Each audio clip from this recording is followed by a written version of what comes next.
ำบลต้นทงนะครับต่อจากการขุดค้นเมื่อปีพุทธศักราช 2534 ปรากฏร่องรอยมนุษย์3 ชั้นวัฒนธรรมระยะแรกโบราณวัตถุที่พบส่วนใหญ่เป็นชิ้นส่วนภาชนะดินเผาแบบพริพุนใจชิ้นส่วนเครื่องประดับสำริดและก็ถ่านที่เกิดจากกิจกรรมของมนุษย์มีอายุอยู่ประมาณพุทธศตวรรษที่ 15 ถึง 16 ระยะที่ 2 พบชิ้นส่วนเครื่องถ้วยล้านนาในช่วงพุทธศตวรรษที่ 20 ถึง 21 เครื่องถ้วยจีนสมัยราชวงศ์หยวนพุทธศตวรรษที่ 18 ถึง 20 แล้วก็ราชวงศ์หมิงพุทธศตวรรษที่ 20 ถึง 21 ปะปนอยู่กับเครื่องถ้วยอริปุญใจระยะที่ 3 ก็พบร่องรอยของมนุษย์ในยุคปัจจุบันโดยพบชั้นดินที่นำมาปรับพื้นที่ภายในวัดโบราณวัตถุที่พบมีหลายอย่างที่เป็นศิลปะหริปุญใจซึ่งแสดงให้เห็นว่าบริเวณวัดแห่งนี้มีร่องรอยเคยเป็นที่ตั้งศาสนสถานรุ่นเก่าในช่วงพุทธศตวรรษที่ 17 ถึง 18 แหล่งโบราณคดีบ้านบ่อแก้วตั้งอยู่ในเขตตำบลต้นทงอำเภอเมืองจังหวัดลำพูนพบเศษภาชนะดินเผาเครื่องเคลือบเตาพื้นเมืองล้านนาแล้วก็เครื่องถ้วยจีนโดยขุดพบตุ้มถ่วงแหดินเผากล้องยาสูบดินเผารูปปัดหินคาเนเลียนภาชนะดินเผาทรงหม้อคนทีซึ่งเป็นลักษณะของภาชนะแบบพริพุนใจเพราะแสดงว่ามีการใช้พื้นที่แห่งนี้เป็นที่อยู่อาศัยมาตั้งแต่สมัยหริปุญใจแล้วแหล่งโบราณคดีบ้านสันต้นทงตั้งอยู่ทางทิศตะวันตกของแม่น้ำกวงในเขตตำบลต้นทงอำเภอเมืองลำพูนลักษณะพื้นที่ก็เป็นเนินเตี้ยๆกลางทุ่งนามีซากโบราณสถานเป็นเนินเตี้ยๆและก็มีเศษอิฐกระจายอยู่ทั่วไปพบโบราณวัตถุที่เป็นเศษภาชนะกระเบื้องอิฐเสาอาคารชิ้นส่วนภาชนะลายขูดขีดรูปสามเหลี่ยมแบบหริปุญใจและก็ชิ้นส่วนสถาปัตยกรรมในสมัยล้านนาก็แสดงว่าพื้นที่นี้มีการอยู่อาศัยตั้งแต่สมัยหริปุญใจต่อเนื่องมาจนถึงล้านนาและตั้งอยู่ในเขตตำบลต้นทองอำเภอเมืองลำพูนพบเศษภาชนะดินเผาซึ่งสามารถนำมาต่อกันได้เป็นรูปทรงหม้อก้นกลมขนาดเล็กและก็ขนาดใหญ่หม้อขนาดใหญ่ขึ้นรูปด้วยมือเนื้อดินค่อนข้างละเอียดทำลายเชือกทาบบริเวณก้นหม้อส่วนหม้อขนาดเล็กมีเนื้อหยาบลายเชือกทาบและอีกใบหนึ่งทำลายขูดขีดเป็นเส้นคลื่นรอบตัวหม้อและไหลโดยผิวภาชนะมีการทำน้ำดินและก็ขัดมันนอกจากนี้ยังพบภาชนะรูปทรงกระบอกที่มีการขัดผิวดำและก็ทำลายขูดขีดรอบๆภาชนะ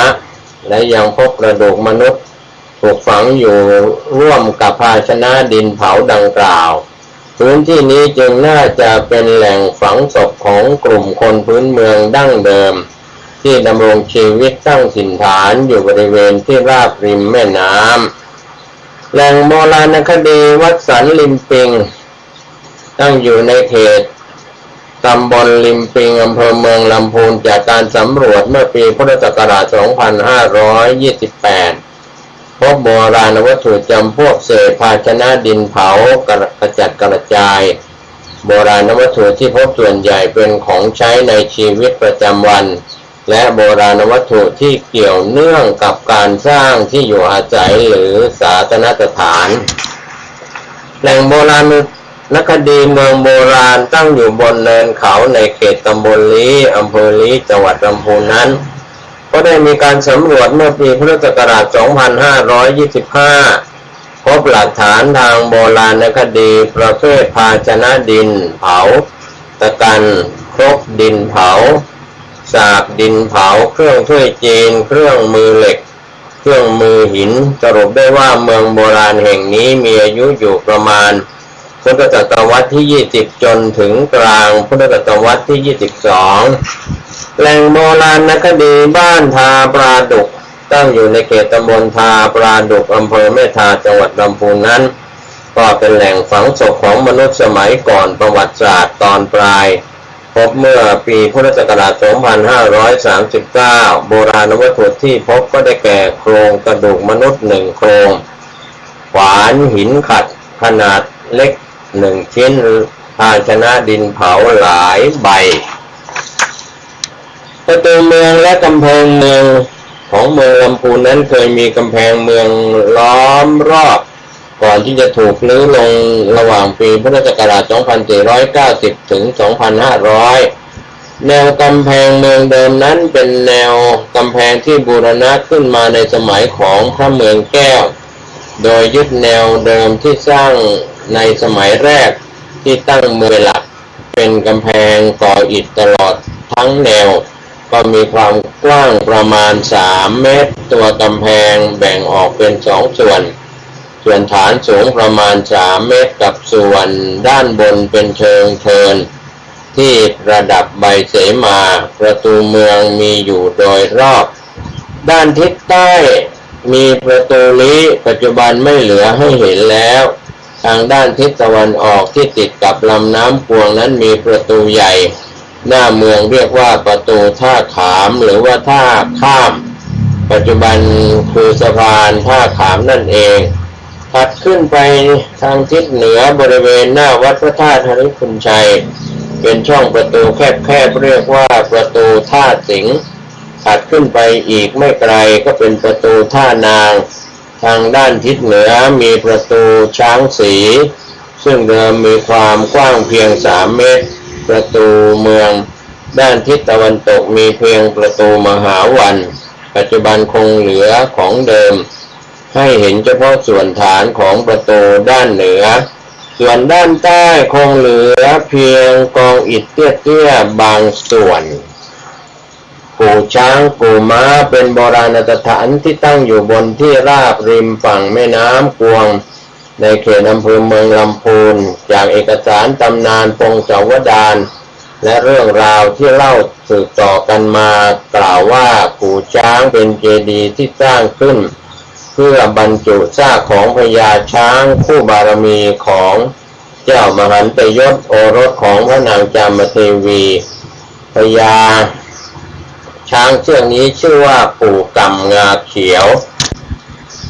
โบราณสถานกู่ไก่ตั้งอยู่นอกเมืองลำพูนห่างจากแนวกำแพงเมืองไปทางด้านเหนือประมาณ 1.5 กิโลเมตรตามตำนานมูลศาสนาพงศาวดารโยนกและจามเทวีวงศ์พงศาวดารลำพูนกล่าวว่าสร้างขึ้นในสมัยพญาอาทิตยราชแห่งหฤปุญชัยให้เป็นที่อาศัยของเปตะกุกกดไก่ขาวซึ่งเป็นศรีสวัสดิ์แก่พระนครเชื่อกันว่าองค์เจดีย์ขนาดเล็กที่ตั้งอยู่บริเวณนอกกำแพงด้านตะวันตกของวัดไก่แก้วในปัจจุบันก็คือสถานที่บรรจุอัฐิของเปตกะกุกดนะครับกู่นายเก๋ประวัติความเป็นมาไม่ปรากฏคงใช้ชื่อชาวบ้านที่เป็นเจ้าของที่ดินที่กู่ตั้งอยู่ตัวกู่ตั้งอยู่ในเขตตำบลเวียงยองอำเภอเมืองลำพูนตั้งอยู่บนเนินดินลักษณะเป็นอาคารทรงมนดบหันหน้าไปทางทิศตะวันออกฐานล่างสุดเป็นชุดฐานเชียงถัดขึ้นไปก็เป็นฐานบัวลูกแก้วอกไก่ย่อเกร็ดเรือนธาตุเป็นสี่เหลี่ยมย่อเกร็ดเจาะทางเข้าด้านหน้าพอผนังทึบเท่าทำเป็นซุ้มจรณะนำกู่เฮืองตั้งอยู่ที่บ้านศรีดอนชัยตำบลบ้านทีอำเภอบ้านทีลำพูนสภาพเป็นเนินดินขนาดใหญ่ขนาดเล็กอยู่กลางที่นาตัวกู่เฮืองนั้นเป็นอาคารทรงมนดบก่ออิฐสอ ดินฉาบปูนมีขนาดเล็กมีรูปทรงสี่เหลี่ยมตั้งแต่ฐานจนถึงยอดเรือนท่าทำเป็นมุขะติดผนังสี่ทิศหันหน้าไปทางตะวันออกซึ่งเจาะเป็นช่องประตูเข้าสู่ภายในอาคารส่วนที่เหลืออีก3ด้านก่อนผนังทึบทำเป็นซุ้มจระนำมีลวดลายปูนปั้นประดับอยู่ตามส่วนต่างๆของอาคารพลตรีเจ้าจักรคำขจรศักดิ์เจ้าผู้ครองนครลำพูนองค์สุดท้ายสร้างขึ้นบนที่ดินกลางเมืองลำพูนนะครับคุ้มหลวงลำพูนแทนคุ้มเก่าที่สร้างด้วยไม้สักทั้งหลังที่รื้อออกไปแล้วไม่ปรากฏปีที่สร้างแน่ชัดตัวคุ้มตั้งอยู่ในพื้นที่4 ไร่เศษมีกำแพงก่ออิฐถือปูนล้อมรอบทั้ง4 ด้านตัวอาคารสร้างด้วยคอนกรีตและก็ไม้สัก2 ชั้นรูปทรงอย่างยุโรปหลังคาทรงปัญญาด้านหน้าซ้ายขวาเป็นหลังคารูปโดมทั้ง2 ข้างบนจั่วหลังคาด้านหน้ามีอักษรย่อจอคอซึ่งหมายถึงจักรคำขจรศักดิ์เจ้าผู้ครองอาคารหลังนี้ส่วนภาษาและวรรณกรรมนั้นที่ศิลาจารึกที่พบในเขตจังหวัดลำพูนก็สามารถแบ่งได้เป็น2 ระยะศิลาจารึกประมาณพุทธศตวรรษที่17และ20ลงมาศิลาจารึกพุทธศตวรรษที่17มีอยู่8 หลักจารึกด้วยอักษรมอญโบราณเป็นภาษามอญโบราณก็มีจารึกเป็นภาษาบาลีแล้วแปลเป็นภาษามอญก็มีหรือจารึกทั้งภาษามอญและก็ภาษาบาลีรวมกันไปก็มีกลุ่มศิลาจารึกทั้ง2 กลุ่มดังกล่าวแสดงให้เห็นลักษณะของกลุ่มชนที่ใช้อักษรภาษามอญกลุ่มหนึ่งและกลุ่มชนที่ใช้ภาษาไทยอักษรไทยอีกกลุ่มหนึ่งหลักฐานด้านศิลาจารึกระหว่าง2 กลุ่มก็มีช่องว่างของเวลาที่ยาวมากตกประมาณ300 ปีหากนับตั้งแต่สมัยพระเจ้าสววาทิสิทธิมาถึงสมัยพระเจ้ากือนาก็เป็นส่วนที่เราได้ศึกษาเรื่องราวต่างๆมากมายนะครับที่เกิดขึ้นในยุคในสมัยต่างๆของเมืองลำพูนนะครับท่านผู้ฟังก็เป็นส่วนที่เราได้เรียนรู้ได้ศึกษาก็เป็นแนวคิดในส่วนของการศึกษานะครับส่วนเรื่องราวที่เกี่ยวข้องกับพระสกุลลำพูนนั้นไม่ว่าจะเป็นพระคงกุวัดพระคงฤาษีก็ดีพระสกุลลำพูนหรือพระสกุลหริปุญใจถือเป็นพระเครื่องที่นักสะสมทั้งรุ่นเก่าและรุ่นใหม่ให้ความสนใจอาจกล่าวได้ว่าไม่มีเพลงพระคนใดที่ไม่รู้จักพระสกุลลำพูนซึ่งพระสกุลที่โด่งดังและผู้คนรู้จักก็คือพระรอดพระคงคำคมพระสายเหนือพระรอดยอดสูงส่งอีกพระคงคงประพันธ์พระลือชื่อลือลั่นเสน่ห์นั้นต้องพระบางพระเติมช่วยเสริมสร้างพระเลี่ยงล้างทางอัปรีพระลบพบคนดีมีสุขสีพระรอดหลวงก็เป็นพระสกุลลำพูนหรือพระสกุลหริปุญชัยถือเป็นพระเครื่องที่นักสะสมทั้งรุ่นเก่ารุ่นใหม่ได้ให้ความสนใจอาจกล่าวได้ว่าไม่มีนักเลงพระคนใดที่ไม่รู้จักพระสกุลลำพูนซึ่งพระสกุลที่โด่งดังผู้คนรู้จักก็คือพระรอดพระคงการที่จะศึกษาพระสกุลลำพูนนั้นลำดับแรกการมีความรู้ขั้นพื้นฐานของพระชนิดนั้นรู้จักพิมพ์รู้จักเนื้อพระรู้จักกรรมวิธีการสร้างตลอดจนธรรมชาติของตัวพระเพราะสิ่งเหล่านี้เมื่อนำมาประกอบกันแล้วจะสามารถทำให้ท่านพิจารณาความแท้หรือปลอมขององค์พระนั้นเมื่อเข้าใจอย่างท่องแท้จะทำให้ท่านดูพระได้ไม่ยากเพี พิมพ์พระถือเป็นจุดแรกที่สำคัญของพระเครื่องทุกชนิดเพราะพิมพ์พระก็เหมือนรอยนิ้วมือของเราซึ่งจะเป็นตัวบ่งชี้ชัดถึงความเป็นตัวเราพระเครื่องก็เช่นกันที่พิมพ์จะเป็นตัวชี้วัดถึงของปลอมของแท้ผู้ศึกษาพระเครื่องใหม่มักจะให้ความสำคัญกับเรื่องเนื้อหาของพระก่อนอันดับแรกซึ่งเป็นความคิดที่ผิดนะครับก็ถือว่ามหันต์พระเครื่องไม่ว่าจะชนิดใดต่อให้เนื้อหาดีแค่ไหนก็ตามแต่ถ้าพิมพ์ผิดแล้วก็จะเป็นพระไม่แท้วิธีการศึกษาเรื่องพิมพ์การศึกษาเรื่องพิมพ์พระนั้นต้องอาศัยความขยัน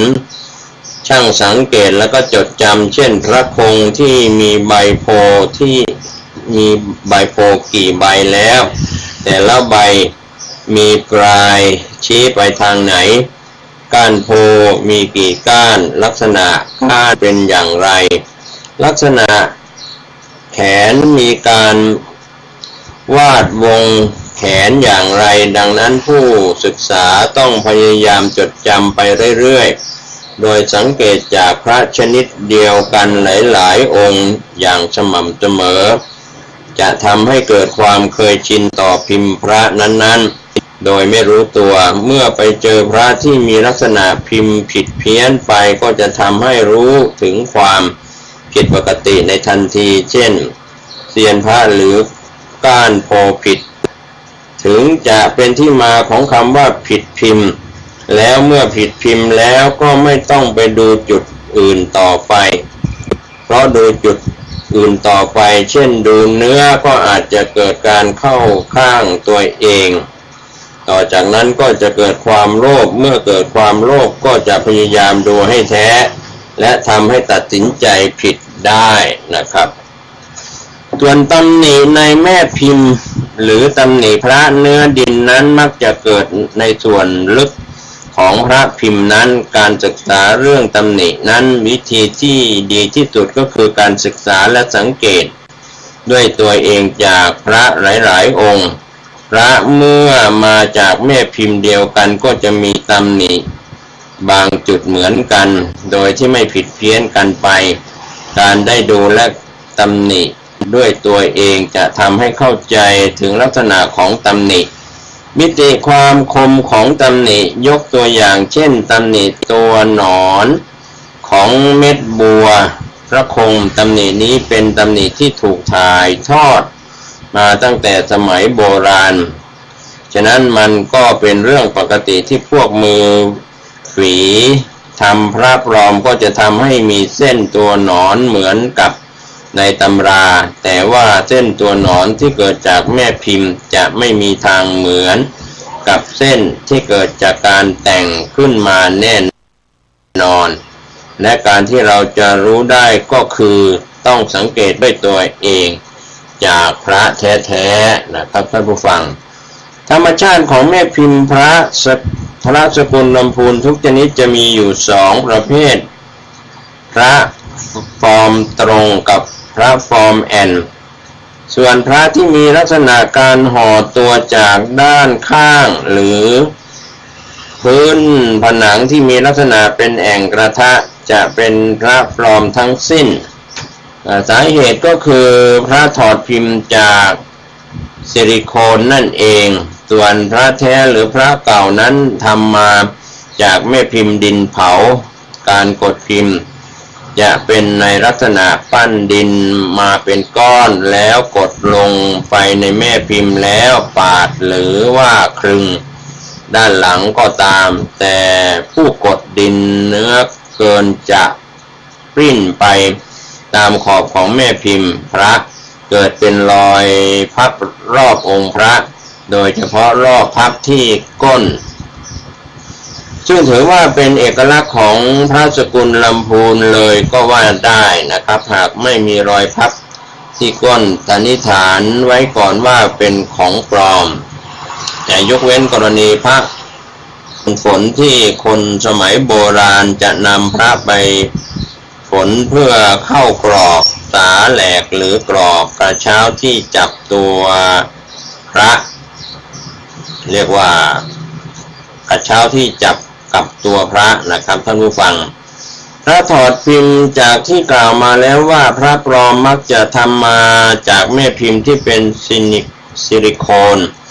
โดยที่นำซิลิโคนมาถอดพิมพ์จากพระแท้ที่มีความสวยงามและก็คมชัดทำให้พิมพ์โดยรวมของพระปลอมเหมือนพระแท้มากแต่ก็มีหลายจุดที่จะนำไปสู่การพิจารณาได้ขอบพระจะมีลักษณะที่เราเรียกว่าพระสองขอบคือในขอบพระแท้จะมีรอบทับขอบอยู่แล้วทำให้เมื่อถอดพิมพ์รอบของขอบพระแท้ก็จะติดมากับแม่พิมพ์ของพระปลอมด้วยทำให้เมื่อกดพิมพ์พระออกมาพระปลอมก็จะมีสองขอบขอบด้านข้างเมื่อใช้มือรูปสัมผัสจะรู้สึกได้ทันทีว่าพระมีขอบที่แหลมคมผิดปกติจากพระที่อายุเป็นพันปีซึ่งความคมจะต้องหายไปแล้วสัมผัสด้วยมือจะนุ่มเนียนไม่ติดมือ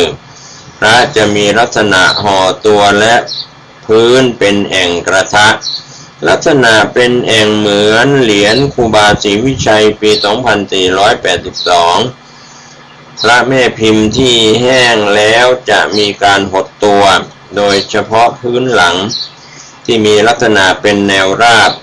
และแรงตึงผิวการหดตัวทำให้พระเป็นแอ่งพระที่ถอดพิมพ์จะเก็บได้แต่ลักษณะของพิมพ์โดยรวมโดยไม่สามารถถอดรายละเอียดบางจุดได้ทำให้ต้องมีการนำแม่พิมพ์มาแต่งอีกทีซึ่งจุดที่แต่งนี่เองทำให้จุดนั้นมีความผิดเพี้ยนไปจากพระแท้ทำให้เมื่อนำพระแท้มาเปรียบเทียบดูจะเห็นความแตกต่างพระที่ถอดพิมพ์จะตื้นแล้วก็ขาดธรรมชาติความคมความพริ้วไหวของเส้นสายที่ดูแล้วมีมิติเหมือนพระแท้พระที่ถอดสายพิมพ์จะมีขนาดหดเล็กกว่าปกติเพราะพระที่ถอดพิมพ์มาเมื่อนำไปเผาพระก็จะหดเล็กลงไปอีกส่วนดินหรือเนื้อหาของพระสกุลลำพูนพระสกุลลำพูนที่พบเล่นหาแบบมาตรฐานนั้นมักเป็นพระดินเผาที่มีอายุการสร้างมามากกว่า 1,300 ปีพระบางองค์ก็เสื่อมสลายไปตามกาลเวลาแต่พระบางองค์ยังคงความสมบูรณ์อยู่กับลักษณะของดินที่นำมาได้จนถึงทุกวันนี้แต่ทั้งนี้ต้องขึ้นอยู่กับลักษณะของดินที่นำมากดพิมพ์พระนั้นรวมไปถึงสถานที่ถูกขุดพบพระนั้นๆว่ามีลักษณะภูมิศาสตร์เป็นเช่นไรสิ่งเหล่านี้มองข้ามไปไม่ได้เพราะถือว่าเป็นหลักเกณฑ์หนึ่งของการพิจารณาพระซึ่งหากเรารู้และเข้าใจก็จะทำให้รู้ได้ทันทีว่าพระที่กำลังพิจารณานั้นแท้หรือปลอมนะครับก็เป็นเรื่องราวที่เกี่ยวกับการดูพระสกุลลำพูนนะครับก็เป็นเนื้อหานำมาฝากในช่วงท้ายรายการนี้นะครับก็คงเป็นส่วนหนึ่งซึ่งจะได้ขยายเนื้อความก็ขอให้ท่านได้ใช้วิจารณญาณในการพิจารณานะครับจะเป็นพระสกุลลำพูนแท้หรือเทียมนั้นก็เป็นอีกเรื่องหนึ่งนะครับก็ฝากไว้วันนี้ผมเกษตรเพชรสำเร็จผู้ดำเนินรายการก็ขอบคุณในการนำเล่าประวัติของนครหฤบุญชัยและก็ประวัติพระนางจามเทวีเป็นต้นและประวัติของเมืองลำพูนต่อเนื่องจากอดีตจนถึงปัจจุบันขอทุกคนทุกท่านได้ศึกษาได้สติได้ปัญญาได้บุญได้กุศลได้คุณงามความดีโดยทั่วหน้ากันสวัสดีครับสวัสดีครับท่านผู้ฟังที่เคารพการแบ่งปันความคิดดีๆวันนี้ผม